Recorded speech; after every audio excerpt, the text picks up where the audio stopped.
Hello friends, Radhe Radhe. Welcome to my new blog. कैसे हैं आप लोग? उम्मीद करती हूँ आप सब लोग अच्छे होंगे और आपकी स्टडी भी अच्छी चल रही होगी। तो अभी मैंने मेडिवल हिस्ट्री को रीड करना स्टार्ट किया है, क्योंकि सबसे ज़्यादा ज़रूरी है अभी मेडिवल हिस्ट्री और एंशिएंट हिस्ट्री।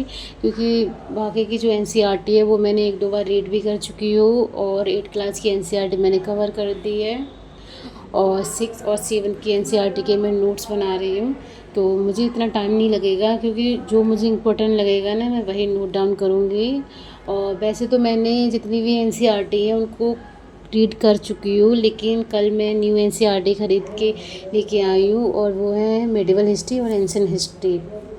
तो अगर आप मेरा ब्लॉग पहली बार देख रहे हैं तो प्लीज़ मेरे वीडियो को लाइक करें और चैनल को सब्सक्राइब करें। मेरे चैनल पे आपको यूपीएससी से रिलेटेड वीडियो मिलेंगी, और आपकी प्रिपरेशन कैसी चल रही है आप भी मुझे कमेंट करके बताएं, क्योंकि अब ज़्यादा टाइम नहीं बचा है।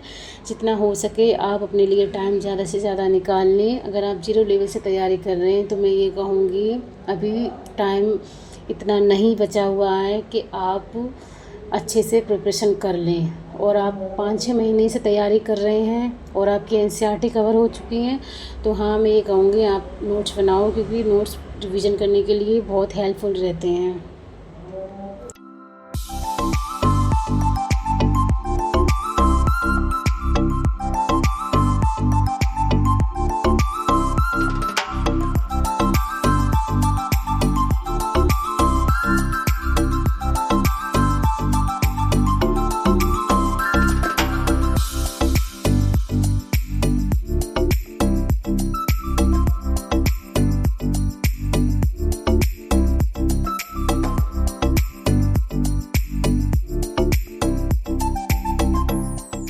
तो अभी मैं कर रही हूँ फ्रेंड्स मेडिवल हिस्ट्री की रीडिंग, क्योंकि मैंने सोच लिया है कि मेडिवल हिस्ट्री, मॉडर्न हिस्ट्री और एंशिएंट हिस्ट्री को मैं 20 अक्टूबर तक ख़त्म कर लूँ।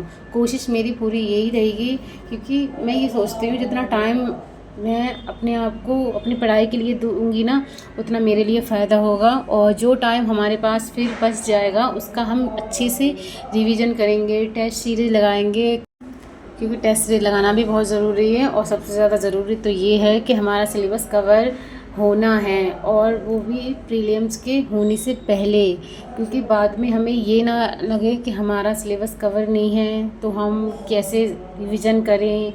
फिर हम रिवीजन करने बैठेंगे तो हमारे मन में ये डाउट रहेगा कि अभी हमारा पॉलिटी कंप्लीट नहीं हुआ है या हमारा ऑप्शनल कंप्लीट नहीं हुआ है।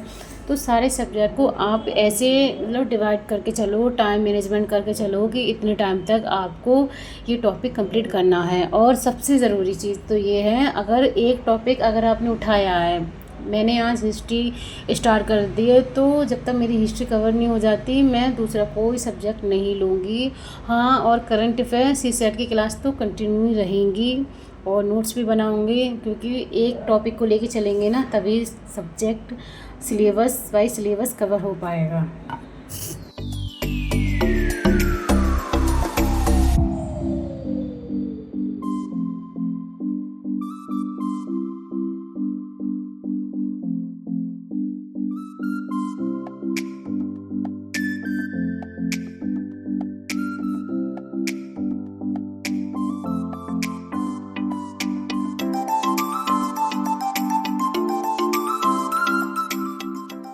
उसके बाद मैंने क्लास लेना स्टार्ट कर दिया है, क्योंकि क्लास लेने से हमारे डाउट्स क्लियर होते हैं और हमें नोट्स बनाने में भी हेल्प मिलती है। तो साथ के साथ मैं नोट्स भी बनाऊंगी, और सबसे पहले मैं क्लास ले लेती हूँ, क्योंकि क्लास ले रही हूँ इसलिए क्योंकि फ्रेंड्स क्लास लेने से जो चीज़ें हमसे छूट जाती हैं ना वो हम क्लास से कवर कर लेते हैं। तो अगर आप चाहें तो आप भी फ्रेंड्स रीड करने के बाद या रीड करने से पहले तो आप क्लास ले सकते हैं।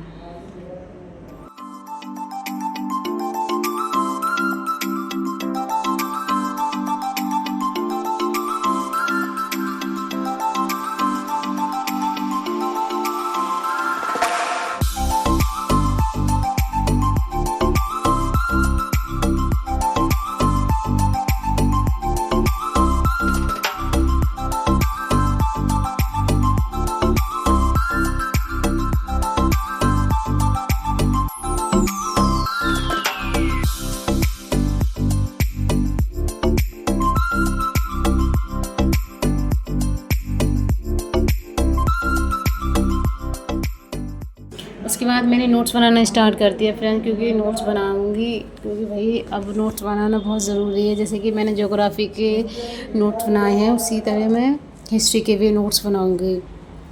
तो अभी मैं नोट्स बना रही हूँ, और ये है 7th क्लास की NCERT। इसमें 3 चैप्टर रह गए हैं, तो आज मैं इसको कवर कर लूँगी, और उसके बाद मैं 10th 9th क्लास की NCERT के नोट्स बनाऊँगी।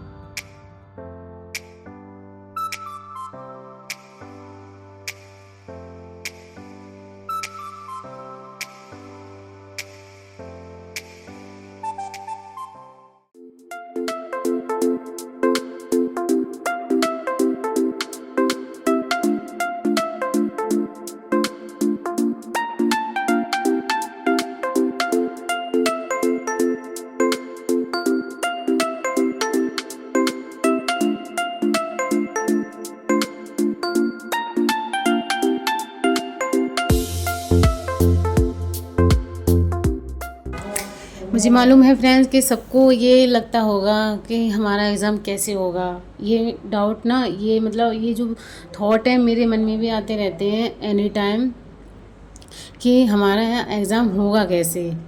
फिर मैं ये सोचती हूँ कैसा भी होगा, हमारा कर्म ये है कि हम अपनी तैयारी को अच्छे से करें, बिना ये सोचे समझे कि हम पास होंगे या फेल होंगे। अगर हमारी तैयारी अच्छे से होगी ना, तो हमें फेलियर का डर हमें होना ही नहीं चाहिए। मतलब हमारे मन में ये डर आना ही नहीं चाहिए कि फेलियर क्या चीज़ है क्या नहीं है। जो भी चीज़ें अगर आपकी लाइफ में आती हैं या फ्यूचर में आने वाली हैं, उनका सामना आप अच्छे से करो, क्योंकि लाइफ में प्रॉब्लम्स आना एक पार्ट है ज़िंदगी का। ये सबसे बड़ा मतलब हिस्सा है, प्रॉब्लम आना भी और उनसे निकलना, ये आपका सॉल्यूशन होना चाहिए कि आप उनसे मतलब कैसे बाहर निकलोगे। देखो, अगर आप अपनी ज़िंदगी में किसी भी परेशानी में हो और आपको बहुत तकलीफ़ हो रही है और आप बहुत सैड हो, एनी टाइम यही सोचते रहते हो कि हमारी लाइफ में इतनी प्रॉब्लम क्यों है, तो मैं आपको एक बात क्लियर कर देती हूँ। भगवान प्रॉब्लम भी उन्हीं को देते हैं जो उनसे बाहर निकलने का साहस रखते हैं, या उनको ये पता होगा कि इस प्रॉब्लम का सलूशन क्या है और इस प्रॉब्लम से कैसे निकलें हम। देखो, अगर आप अपनी लाइफ की प्रॉब्लम को सॉल्व ही नहीं कर पा रहे हो, तो मैं ये सोचूंगी अगर आपने ये एग्ज़ाम क्वालिफाई कर लिया तो आप कैसे अपनी जॉब को संभालोगे, कैसा आप काम करोगे। क्योंकि इस एग्ज़ाम का मतलब तो यही है ना कि दूसरों की सेवा करना, यानी कि लोगों की जन सेवा करना, और आपका यही काम है कि एक ज़िला संभालना, और ज़िले में हर तरीके की प्रॉब्लम आती हैं।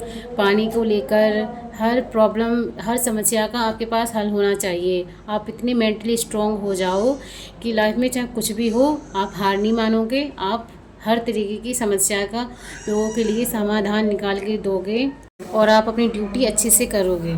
तो फ्रेंड्स, ये था मेरा आज का ब्लॉग, और अगर आपको मेरा ब्लॉग अच्छा लगा हो तो प्लीज़ मेरी वीडियो को लाइक करें, चैनल को सब्सक्राइब करें। अब हम मिलते हैं अपने नेक्स्ट ब्लॉग में। तब तक आप अपना ध्यान रखना और अपनी पढ़ाई अच्छे से करते रहना। Take care, bye bye.